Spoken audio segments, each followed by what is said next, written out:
Hi, I'm Jeff Price, lead author of Practical Aviation Security, Predicting and Preventing Future Threats. Today we're going to talk about the enhanced security measures that TSA just rolled out. We'll focus on three questions. First, what is the change? Second, what is the real problem here that we're trying to solve or overcome? And then third, what should we really be doing? So first, let's take a look at what is the change.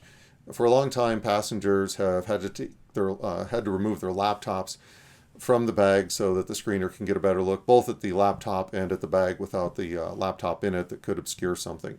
So what we'll be changing now is items that are larger than a cell phone, like tablets, will have to come out of the bags, and potentially even books or food items, because apparently the x-ray machines and the screeners are having a hard time discerning between either a food or possible organic substance. It could be an explosive, or just being able to see what's in the bag and identify what that clearly is. So far, they've been testing these policies at some airports, and now they're starting to roll out throughout the United States. TSA's promised this to be a slow roll, so what that means is it won't necessarily hit all airports at all checkpoints all at once. You'll probably see it at a few checkpoints, and they'll probably turn it on and turn it off as they see fit, and possibly even as related to line management. The challenge with that, though, is passengers are rapidly not going to know whether they're supposed to take something out of their bag or not. So the advantage of rolling this program out in a limited basis is kind of counteracted to a certain extent, because you're confusing passengers even more. And it's possible that airports and airlines may have to yet again deploy personnel to help with the divestiture process. In other words, the process where you take stuff out of your bag and being instructed on how to do that so that the lines don't start backing up again. And we've seen that in the past. And we also know that the videos that they have there don't work. What works is someone standing on the other side of the bins and explaining what you need to take out and how to go through the process. So I should also mention that this does not apply to pre-check individuals that are part of pre-check. So this will be through the regular lanes. So what's the real problem here? The real problem is this is necessary now because we're behind the curve. We're behind the threat. Look, don't spit on my shoes and tell me it's raining. Don't tell me that we're taking these things out of our bags now because we're somehow ahead of the threat. The whole point of the x-ray process when we started it in the early 70s was so that you didn't have to take stuff out of your bag. And obviously, there's a lot more in bags today than there are back in 1973, but also we have much better equipment than we used to have back then. So what would this look like if we were actually staying ahead of the threat? There would be machines in place already that could detect the threats in a carry-on bag without people having to dump their bags or try and remember what they're supposed to take out and what they're supposed to put in a bin. It would just put it in the machine and it would tell you whether there's a dangerous item in it or not. If we were ahead of the threat, then that's what the system would look like. TSA is deploying CT machines. These are machines that we've used in check bag screening for a long time, which can do this, which can look at an item and it's part of the x-ray, the CAT scan process, determine whether it's a threat item or not. We've used those in check bag screening for many years, but very few have ever made it up to the passenger screening checkpoint. Well, due to a variety of reasons that you should know about. One is cost. These machines cost much more than the standard x-ray.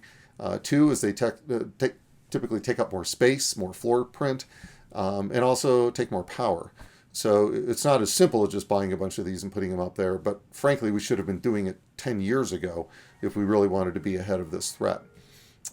What's the real cost here? What's the real problem? Well, we're making aviation and passenger travel try and fit a limited security system, a security system that, while is flexible, is not flexible fast enough to meet the threat, meet the evolving threat today.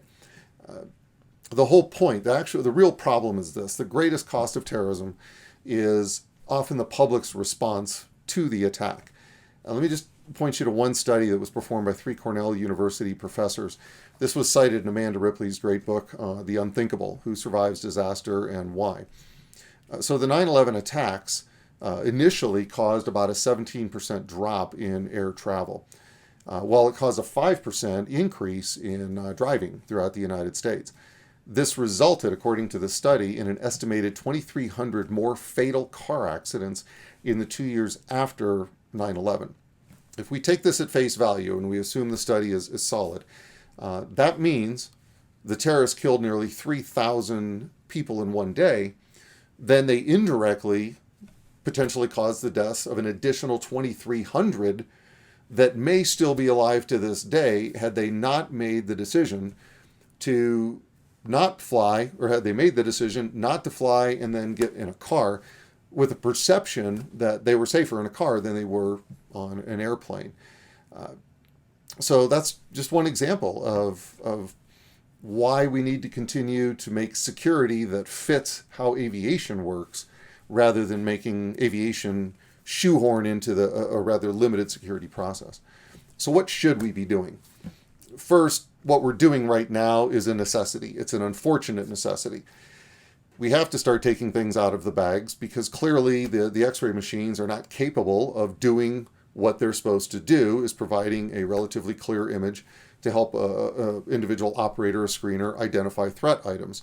So the short-term solution is somebody needs to put this finger in the hole and stop the water from coming in, essentially. We need to do this now because we haven't kept up with the evolving threat. What do we need to do next? A medium-term fix is the implementation of CT X-ray machines into the checkpoint. The X-ray machines, the same type we use in checked baggage screening, that do a better job of identifying the threats, do it primarily autonomously without human intervention most of the time, and can do it much faster. So medium term. Long term, we need a new vision of security screening. Even in the most recent Aviation Security Advisory Committee report on the screening checkpoint, starts off with a statement that screening is fundamentally, as a process, unchanged since the early 1970s. So that's extraordinary. That's almost 50 years now, just a little under, of basically doing things the same way. We need a new vision of screening. We need a new vision of airline security for individuals that and their belongings to get screened before they go on a plane. Maybe this needs to become some sort of an X Prize type thing, like was done with the space commercialization industry. Somebody provided enough incentive to come up with an entirely new way of doing things. Former TSA Administrator Peter Neffinger was on track with trying to come up with a whole new vision of screening. And I think that's what we need. It's time to quit moving in small little strides where we're not even keeping up with the existing threat. It's time for that quantum leap. Side note, how does this relate to the most recent threat in Australia with individuals trying to create basically a chemical dispersion device and be able to hijack an aircraft? Well, first it shows this. It shows that bad guys will continue to try and attack aviation. It's still the holy grail of the terrorist target is aviation. And it's not just about bombings. Here we again see people desiring to hijack a plane. Now, the statement has been that they were motivation high, capability low, which can probably describe a whole lot of terrorists that want to attack things. But the good news here is that the capability was low, and this was a very complex process to introduce the whole chemical element to this. That really adds a lot of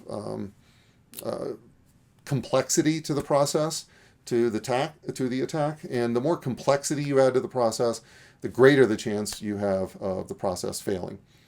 What it also shows is we can't just rely on the bad guys getting caught by law enforcement or intelligence community in order to secure aviation. We need a quantum leap. We need to jump ahead in how we do screening. And I think something like the X Prize might just be, or a security variant of it, might just be the way to go. Thanks for your time, and always look forward to comments and feedback.